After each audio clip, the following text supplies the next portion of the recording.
Assalamualaikum warahmatullahi wabarakatuh. Terima kasih kepada Bapak Aziz Munandar, S.Farm MM, selaku dosen pengampu mata kuliah Anatomi dan Fisiologi Manusia, yang telah memberikan waktunya untuk kami menjelaskan secara singkat tentang sistem pencernaan pada manusia.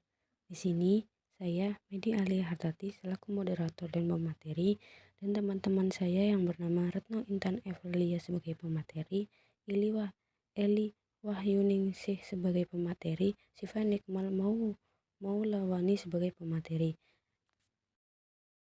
Pencernaan adalah sebuah proses metabolisme di mana suatu makhluk hidup memproses sebuah zat dalam rangka untuk mengubah secara kimia atau mekanik suatu zat menjadi nutrisi. Pencernaan terjadi pada organisme multisel, sel, dan tingkat subsel. Biasanya terjadi pada hewan.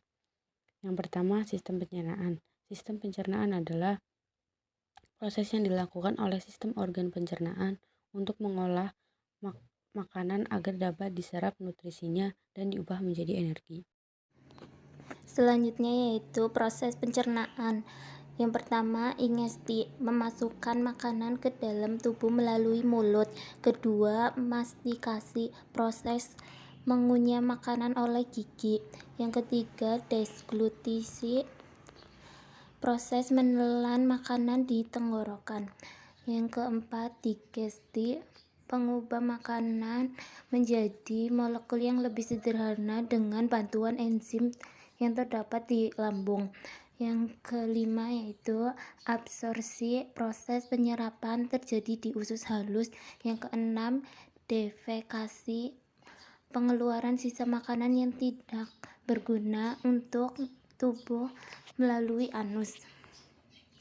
Bagian kedua yaitu organ pencernaan. Yang pertama, mulut. Mulut adalah organ pertama dari saluran pencernaan. Struktur mulut. Gusi. Yang pertama, gusi. Gusi adalah jaringan yang menahan gigi kamu pada tempatnya. Yang kedua yaitu mukasi. Mulut atau selaput lendir adalah lapisan di seluruh bagian dalam mulut. Yang ketiga, kelenjar ludah. Ada 3 pasang kelenjar ludah yang berfungsi untuk memproduksi air liur atau ludah. Yang keempat, reseptor sensorik terletak di seluruh mulut yang membantu merasakan suhu dan tekstur makanan dan minuman. Selanjutnya, taste buds. Sel-sel ini membantu merasakan rasa seperti manis, asin, asam, dan pahit. Selanjutnya, gigi. Mulut kamu memiliki 32 gigi yang bisa menghancurkan dan merobek makanan untuk ditelan dan dicerna. Selanjutnya yaitu lidah. Lidah merupakan otot kuat yang memiliki taste buds. Organ ini membantu menggerakkan makanan di sekitar mulut dan membantu berbicara. Selanjutnya yang terakhir yaitu uvula, adalah sepotong daging yang tergantung di belakang langit-langit mulut yang membantu memindahkan makanan dari mulut ke kerongkongan. Selanjutnya yaitu mulut dalam fungsi mulut dalam sistem pencernaan. Fungsi yang pertama yaitu mengunyah makanan, yang kedua menelan makanan, dan yang ketiga mencerna makanan. Oke, organ pencernaan selanjutnya adalah esofagus atau yang biasa disebut sebagai kerongkongan. Kerongkongan atau esofagus adalah saluran yang menghubungkan antara mulut dan lambung. Kerongkongan terletak di antara tenggorokan dan lambung. Di dalam kerongkongan terdapat lapisan otot yang memungkinkan dinding-dindingnya bergerak dan membantu melumatkan makanan. Saat makanan mencapai ujung kerongkongan, sfinkter atau cincin otot yang berada di esofagus bagian bawah akan melakukan relaksasi dan membiarkan makanan masuk ke dalam lambung. Sfinkter ini kemudian akan kembali menutup agar isi perut tidak kembali naik ke dalam kerongkongan. Organ selanjutnya ada lambung. Lambung adalah organ otot yang terletak di sisi kiri perut bagian atas. Lambung menerima makanan dari kerongkongan.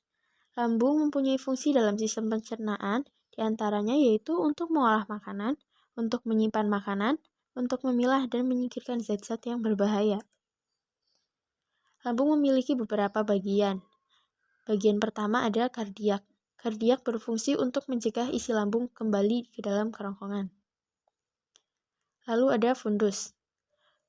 Fundus menghasilkan zat pepsinogen yang akan diubah menjadi enzim pepsin untuk mencerna protein di dalam makanan. Kemudian ada badan lambung. Di dalam badan lambung, makanan yang masuk melalui kerongkongan akan mulai diproses dan dicerna. Selanjutnya ada antrum. Pada antrum ini, makanan akan bercampur dengan cairan lambung dan disimpan sementara sebelum didorong ke dalam usus 12 jari. Lalu ada pilorus. Bagian pilorus ini memiliki katup yang berfungsi mencegah makanan dalam usus 12 jari masuk kembali ke dalam lambung. Organ selanjutnya ada pankreas, hati, dan empedu. Hati adalah organ pelengkap dalam sistem pencernaan karena akan membentuk cairan empedu yang diperlukan dalam proses pencernaan lemak. Empedu tersebut lalu akan ditampung di kantung empedu sebelum digunakan di usus halus. Jadi, kantong empedu mempunyai fungsi untuk menyalurkan empedu ke usus halus. Kalau hati mempunyai fungsi untuk menghasilkan empedu. Nah, kalau pankreas berfungsi untuk memproduksi enzim pencernaan untuk mencerna karbohidrat, protein, dan lemak yang ada di dalam usus halus. Selain itu, pankreas juga akan menghasilkan senyawa bikarbonat yang akan menetralkan makanan dari lambung yang sifatnya asam, sehingga tidak melukai dinding usus halus. Materi selanjutnya akan dijelaskan lebih lanjut oleh pemateri keempat. Selanjutnya ada usus halus. Usus halus merupakan organ pencernaan yang terletak di antara lambung dan usus besar. Bentuknya berupa saluran dengan panjang sekitar 670 cm sampai 760 cm. Selain mencerna makanan, fungsi utama usus halus juga menyerap nutrisi dari makanan tersebut, seperti lemak, karbohidrat, protein, vitamin, dan mineral. Selanjutnya, usus besar. Usus besar adalah organ pencernaan yang terhubung dengan usus halus. Usus besar membentuk huruf U terbalik di sekitar usus halus yang berlipat-lipat. Saluran ini dimulai dari sisi kanan bawah tubuh dan berakhir di sisi kiri bawah. Fungsi utama dari usus besar yaitu membuang air dan mineral elektrolit dari ampas makanan yang tidak tercerna, lalu membentuk limbah padat yang dapat dikeluarkan. Selanjutnya, anus.